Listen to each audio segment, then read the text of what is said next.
We haven't had a midair collision with a U.S. airliner since 1978. The American Airlines collision with a military helicopter at Reagan National Airport is unprecedented in the modern era of flying. It's been nearly 50 years since a midair collision with a U.S. airliner. It's been almost 16 years since a U.S. airliner crashed, killing everyone on board. What I've seen so far, do I think this was preventable? Absolutely.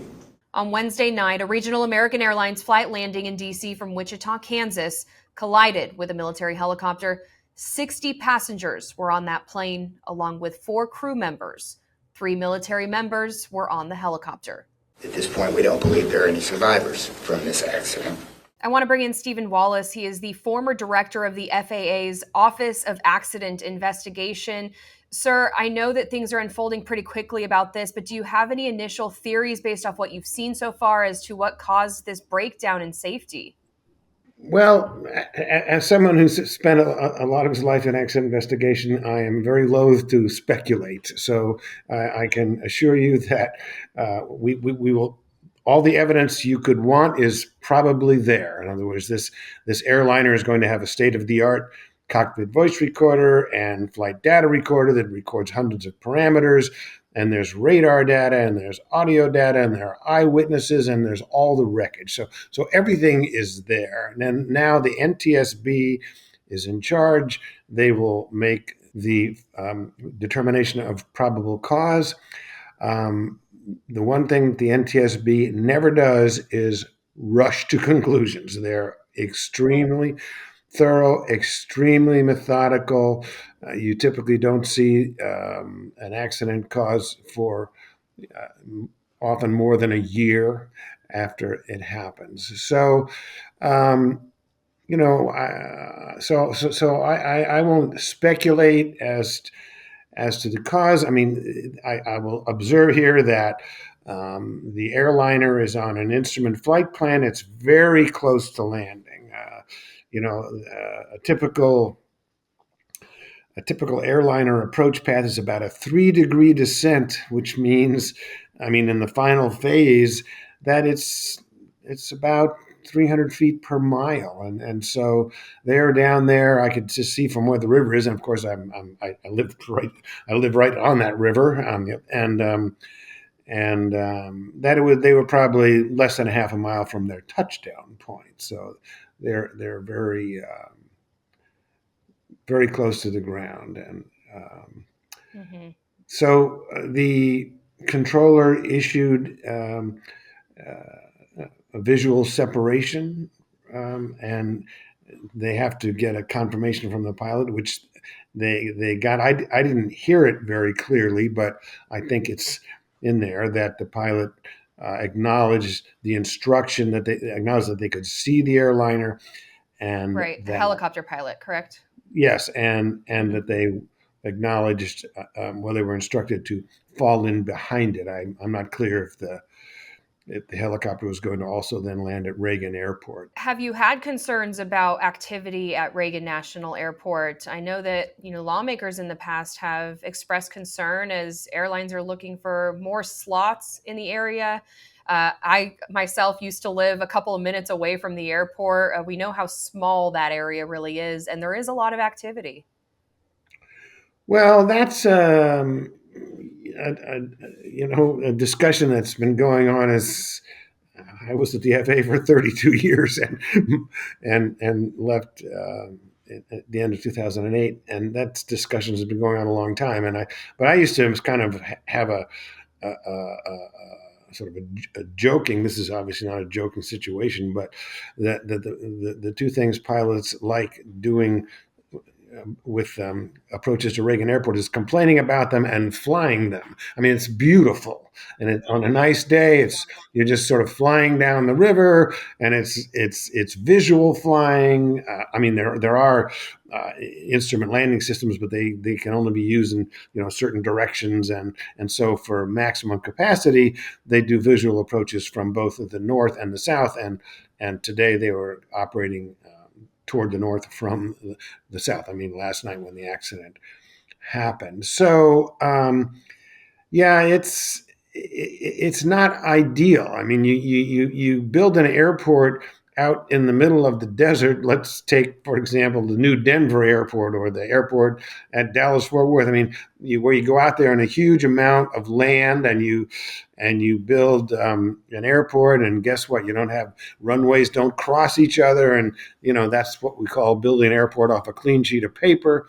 And Reagan Airport is the exact opposite. Cramped space, all there's three runways, they all cross each other.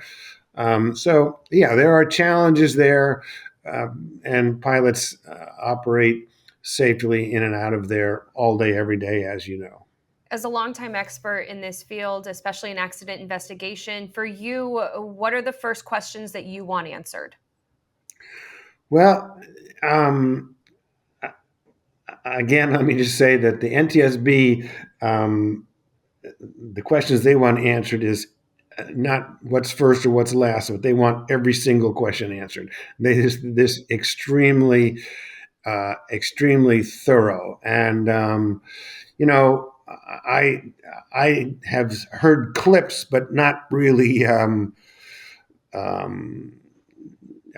not sure I heard all of them or if they were entirely clear. And I think that there's a one frequency for the fixed wing aircraft and another for the helicopter. So certainly would look at the air traffic control communications, and it's probably extremely unlikely that anything was wrong mechanically with either of these aircraft, but that still that's not going to be eliminated. It's going to be looked at.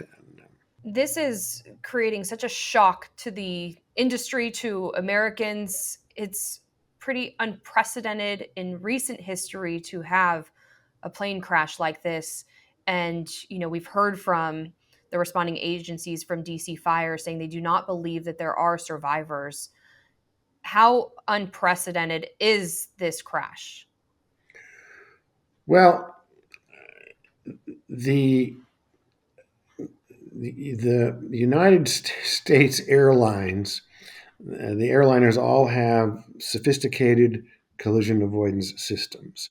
Now, the last time that a United States airliner was involved in a midair collision, if I'm not wrong, was September of 1978, San Diego, California. This is a system that operates, depending on how you count them, 28,000 flights a day. Maybe the number goes up and down. If you add in the corporate jets and private jets, maybe private planes, it might go to 45,000 flights a day operated by the system.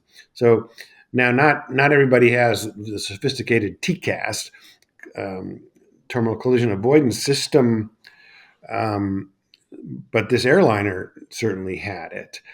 And so we haven't had a midair collision with a U.S. airliner since 1978. Let's say that, and around 30,000 flights a day. So just to say it is unprecedented is an understatement. But no experts in the field will say it can't happen tomorrow. And guess what? It happened last night. And so I will say that one thing worth noting is that the collision avoidance system, when you get close to the ground and close to the airport, you would start to get so many warnings because there's so many airplanes close together that the system is inhibited. So below about, it may vary a bit, but below about 500 feet, this collision certainly occurred below 500 feet. The system does not give resolution advisories. So if two airliners are up at cruise altitude and they're about to collide, the system will coordinate and tell one airplane to fly up and one to fly down, and it'll give what's called a resolution advisory. Modern airplanes, even the helicopter, perhaps could see the other airplane on a display. I mean, I had a private airplane of my own until a year or so ago that I could see other traffic on it. I mean, so the technology is now getting to be quite commonplace. Well, we're going to be learning a lot through this investigation. We appreciate your expertise, Stephen Wallace. Thank you so much. Thank you. Thank you, Simone.